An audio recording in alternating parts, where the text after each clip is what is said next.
তওবা কি? তওবা মানে ফিরে আসা আল্লাহর কাছে। ভুল করেছি, অনুতপ্ত হয়ে আল্লাহর কাছে ফিরে আসবে, এটার নাম তওবা। To return back to your Lord, আল্লাহর কাছে ফিরে আসবেন। এই ফিরে আসাটাকে আল্লাহ খুব পছন্দ করেন।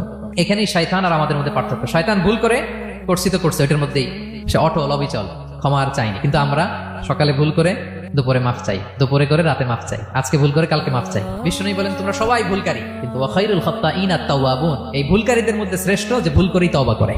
আমার প্রিয় ভাইরা, এই তওবার দৃশ্যটা দেখতে আল্লাহ বড্ড পছন্দ করে। বান্দা যখন ভুল বুঝতে পারে, মাথাটা নিচু করে চোখের পানি ছেড়ে বান্দা যখন কাঁদতে শুরু করে, এই দৃশ্যটা দেখলে আল্লাহ সহ্য করতে পারে না। আল্লাহর রহমতের দরিয়ায় জোশ খেলে যায়, বান্দা যা চায় আল্লাহ তাই দিয়ে দেয়। তখন চোখের পানির এত বড় পাওয়ার। এজন্য আমরা ভুল করে যেন অটল না থাকি, আল্লাহর কাছে যেন ক্ষমা চাই, আমরা যেন ফিরে আসি তার দরবারে। তার দরবার সবসময় খোলা, এবং তিনি এই তওবার বা ফিরে আসার দৃশ্যটা দেখতে কত পছন্দ করেন শোনেন। রাসূল সাল্লাল্লাহু আলাইহি ওয়াসাল্লাম বলেন, ওয়াল্লাযী নাফসি বিয়াদিহি, তার শপথ যার হাতে আমার আত্মা, লাউলাম তুযনিবু, তোমরা যদি ভুল না করতে, লা যাহাবাল্লাহু বিকুম, আল্লাহ তোমাদেরকে ধ্বংস করে দিতেন। ওয়ালা জাআ বিকওমিন, আল্লাহ এমন এক জাতি তৈরি করতেন, ইউযনিবুন, ওরা খালি ভুল করতো, ফায়াস্তাগফিরুন, আর ক্ষমা চাইতো, ফায়াগফিরুল্লাহু লাহুম, আর আল্লাহ তাদের ক্ষমা করতেন। সুবহানাল্লাহ বললেন না? গাফিরিয যামবি ওয়া কাবিলিত তাওব, তিনি পাপ মোচন করার জন্যই তো তিনি আমার রব। তার দয়ার কোনো শেষ নাই, তার মায়ার কোনো শেষ নাই।